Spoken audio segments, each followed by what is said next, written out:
la necesidad de una constituyente.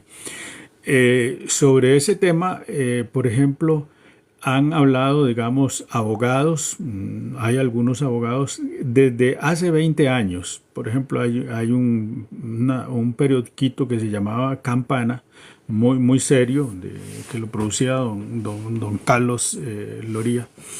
Eh, y ahí venía, digamos, algunos elementos para pensar en una constituyente. Yo he trabajado ese tema y tal vez lo veo a veces distinto, digamos, a los abogados. Digamos, mi campo es básicamente las ciencias sociales y la historia, ¿verdad? Entonces, digamos, desde el punto de vista histórico, nunca es bueno seguir por mucho tiempo una constitución que nace de un conflicto político y militar como fue la guerra civil del 48, ¿verdad? Recuerden ustedes que la constitución se promulga un 7 de noviembre de 1949 y ese mismo día el presidente de la Junta Fundadora de la Segunda República, don Pepe Figueres, entrega el poder a Otilio Ulate por 4 años. Y don José Figueres se quedó más o menos desde el 12 de marzo hasta el 7 de noviembre del 49. Eso es lo que duró ese periodo que, digamos, los historiadores titubean en cómo denominarlo. Si fue una presidencia de José Figueres, porque él era el presidente de esa junta fundadora, o si fue una dictadura. Si usted toma los elementos que caracterizan una democracia, fue una dictadura. Pero claro, nadie se atreve a decirlo ni a escribirlo. Incluso ni la gente que ha escrito sobre ese tema prefiere usar el nombre de junta fundadora. Es decir, la Constitución de 1949 nace de una dictadura. Y como dictadura, evidentemente hay una serie de legislación, porque eso hoy día lo sabemos y lo decimos con mucha facilidad, ¿verdad? Es decir, se impone la ley del ganador. Y así fue. Se impuso la ley del ganador. La constitución, digamos, es algo que se ha planteado que podría verse en el próximo gobierno. El gobierno, digamos, en el 2026, que sea, digamos, que se nombre, digamos, una constituyente y que sea reformada la Constitución del 48, porque tiene falencias, digamos, en primer lugar, su propio origen, ¿verdad? Ser una constitución que nace después de un conflicto político-militar. Segundo, si bien es cierto, tiene una lista como de 70 modificaciones que se le han hecho a lo largo de la fecha de su emisión hasta el 2024 y todavía podría tener reformas constitucionales, ¿verdad?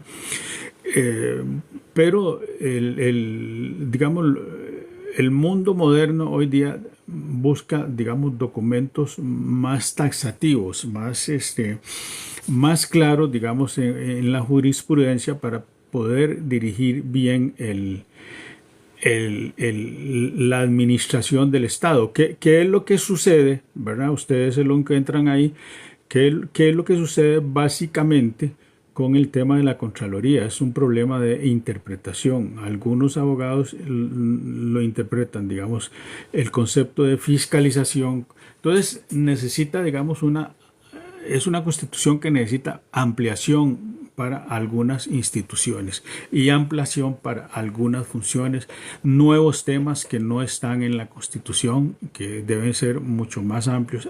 Ahí hay una lista de temas, digamos, de por lo menos 20 temas prioritarios, digamos, para entrarle, digamos, a esa reforma constitucional, ¿verdad? Incluido, por ejemplo, este mismo tema, digamos, si el presidente, digamos, ese mecanismo podría seguirse repitiendo, entonces finalmente podría de alguna forma distorsionar, digamos, la vida política de una sociedad, porque en ese caso mejor se establece la elección consecutiva, ¿verdad? Entonces una reforma podría ser que el presidente de la República pueda tener una elección consecutiva y no como se ha hecho, digamos, después de Oscar Arias, ¿verdad? Que es bueno, es el segundo presidente, porque recuerden que José Figueres Ferrer, con esa constitución que fue modificada en el 69 para que fuera presidente en el 70, entonces, digamos, ya esa constitución había sido modificada. A Oscar Arias no querían, digamos, aceptarle la modificación y por eso fue la Sala Constitucional, ¿verdad? ¿Por qué? Bueno, porque ahí está dicho, digamos, tiene derecho a ejercer, digamos, al poder. Por ejemplo, ahí yo se lo leí en ese mismo documento, ¿verdad? Para ser presidente, ahí está claramente eso. Y entonces, digamos, el tema es que eso se puede resolver vía, digamos, constitución. Que la actual, digamos, Asamblea Legislativa vaya a plantearlo, no lo creo, no lo creo. No lo creo que vayan a plantear digamos, la elección consecutiva. No es un tema que les preocupe a ellos. Creo que ellos no están preocupados en ese tema. Segundo, no será una directriz, digamos, de quien sigue, digamos, dominando la Asamblea Legislativa, que es el Partido de Liberación Nacional y que es José María Figueres, ¿verdad? Sí, ese es el obstáculo, digamos, fundamental, ¿verdad? A muchas reformas constitucionales y, digamos, al gobierno del presidente Rodrigo Chávez, que la Asamblea Legislativa se convierte, digamos, en el escollo más difícil de salvar, toda vez Figueres pierde la candidatura, ¿verdad? En segunda ronda. Y resultó que las diferencias entre ellos eran tan profundas que Costa Rica no pudo ejercer el gobierno del presidente Chávez, ni la Asamblea Legislativa encontró la vía para hacerlo, ¿verdad? Han encontrado algunas vías para obstaculizar, ¿verdad? Como fue el año, ¿verdad? El año pasado, digamos, la reforma a el precio, digamos, del marchamo, ¿verdad? Que finalmente terminó haciendo una gran cantidad de regalías, digamos, a los automóviles más finos. Y son temas, digamos, que parecieran sencillos de resolver, son temas muy complejos, ¿verdad? Porque de todas formas está claro, digamos, que durante este gabinete, digamos, se ha ejercido, digamos, un buen control de aquellos funcionarios, digamos, que para que el funcionario entienda, independientemente si es ministro, viceministro o trabajador, digamos, de un puesto jerárquico, de que los fondos del Estado no se deben tocar, no se deben malversar, deben ser bien invertidos por las condiciones económicas que vive el país, porque es la política, digamos, de un presidente que trabajó en una institución donde todo eso se respeta, ¿verdad? Y entonces, y porque es el mejor estilo, digamos, de que el ciudadano pueda convivir mejor, ¿verdad? Que las instituciones que prestan servicio lo hagan bien, que no vivamos bajo el temor, digamos, de que el agua esté contaminada, de que el agua nos pueda enfermar, de que el agua pueda ser portadora de sustancias químicas dañinas para el organismo, ¿verdad? Entonces, igual que la Caja Costarricense del Seguro Social, el AIA son fundamentales. El ICE es fundamental en la prestación de servicios a través de estas redes, ¿verdad? Así que no sean intervenidas. El ICE debería participar más vigilando todas aquellas empresas que hacen ciberataques, ¿verdad? Igual la Compañía Nacional de Fuerza y Luz y las otras compañías que existen a nivel de provincia, ¿verdad? Que dan el servicio de Cope-Guanacaste, por ejemplo, que dan el servicio de alumbrado eléctrico, ¿verdad? Que sea un alumbrado eléctrico eficiente. Todo lo que son servicios debería tener, digamos, un control minucioso con participación de los ciudadanos, organización ciudadana, ¿verdad? Entonces, digamos que el costarricense hoy día apunta cada vez más a mejorar, digamos, los servicios, ¿verdad? Hoy día tenemos claro cuáles son las potestades de las municipalidades.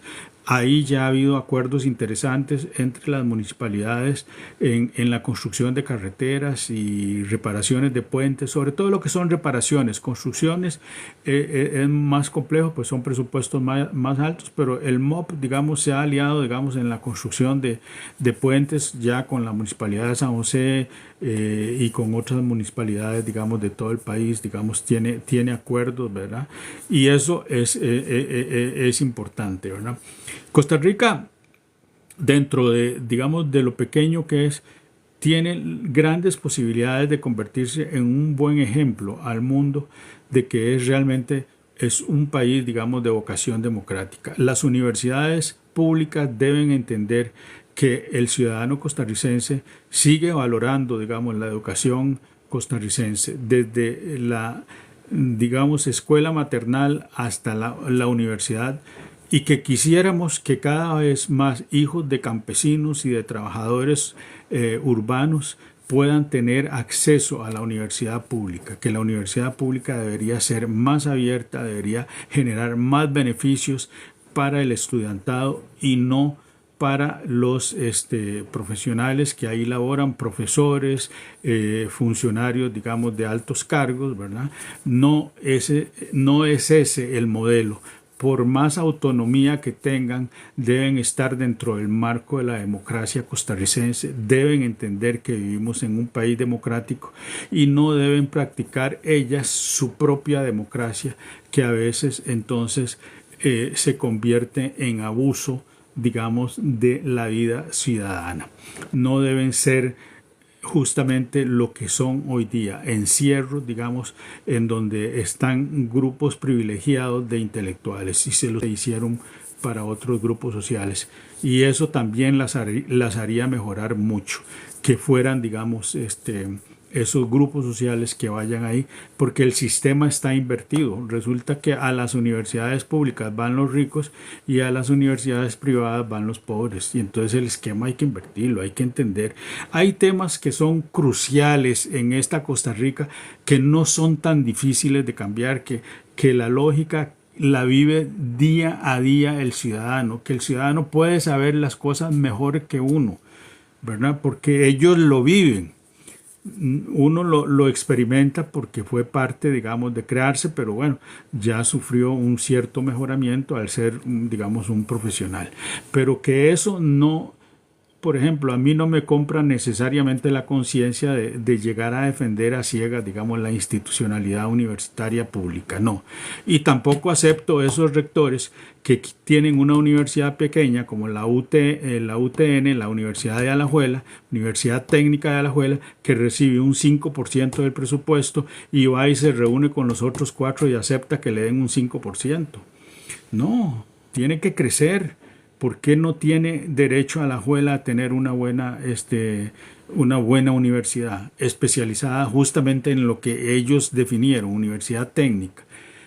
Y recuerdo magnitud que yo pienso que el presidente ha tenido, digamos, la lucidez de verlos, de planteárnoslo con toda honestidad Y el costarricense ha ido despertando, ha visto que nos escondían muchas cosas y hoy día vivimos eso que hemos llamado, digamos, este despertar ciudadano a través de todos estos canales, a través de la formación de los chats, ¿verdad? Es decir, estos medios y el teléfono celular, digamos, se han convertido en instrumentos que hacen posible en un país como el nuestro que la democracia pueda llegar mucho más largo de lo que nosotros nos hemos podido imaginar.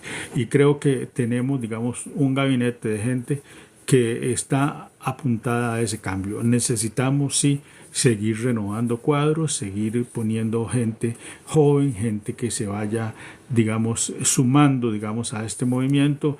Los jóvenes, las nuevas generaciones, no podemos dejarlas de lado. Tienen que participar activamente, tienen que sentirse los dueños de esto, porque finalmente dentro de muy pocos años a ellos les tocará ejercer estas tareas.